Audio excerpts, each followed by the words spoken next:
ازيكم يا حبايبي، عاملين ايه؟ النهارده هنعمل فراخ مشويه في الفرن.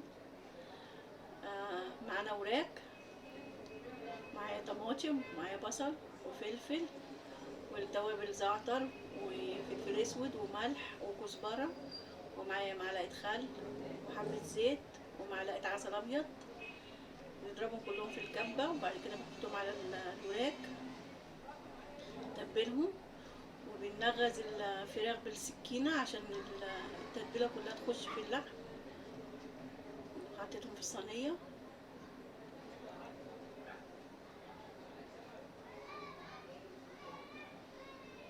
وبعدين بنغزها بقى بالسكينه.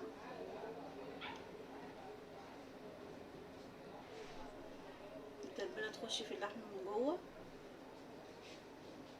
بديها غلوه من على البوتاجاز من فوق، وبعد كده بدخلها تحت الشوايه.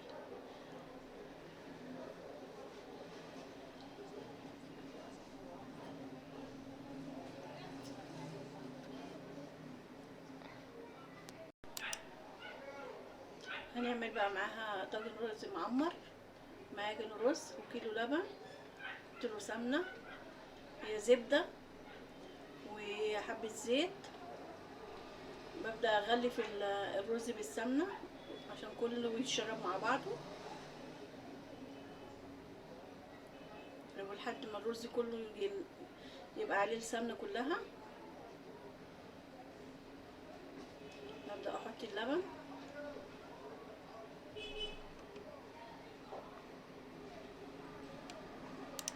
بيبقى معاها كوبايه ميه كمان،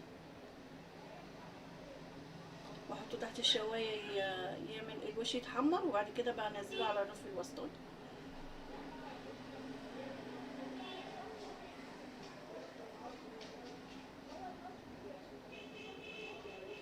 ايوه، كوبايه الميه زادت، وانا بقى هنا الشوربه بتاعت الملوخيه بتغلي. مجرد ما تغلي بنزل الملوخيه فيها، وبقى حاطه لها تومه نيه مع حبه كزبره.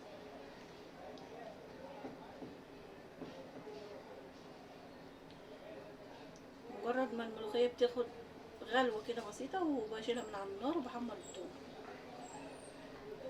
بحمر التومه بتاعتها.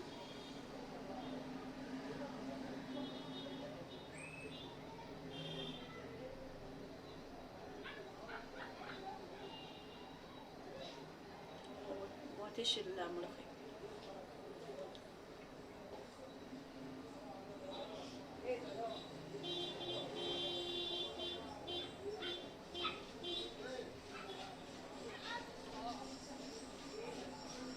هبدا اطلع بقى الفراخ من الفرن، واكون مولعه على فحمايه، واحط عليها حته سمنه وابدا اغلفها عشان اغطيها والدخان يبقى كله مع الفراخ. وادي الرز المعمر طلع من الفرن، وده كانت اكلتنا النهارده. وان عجبك الفيديو اديلي لايك.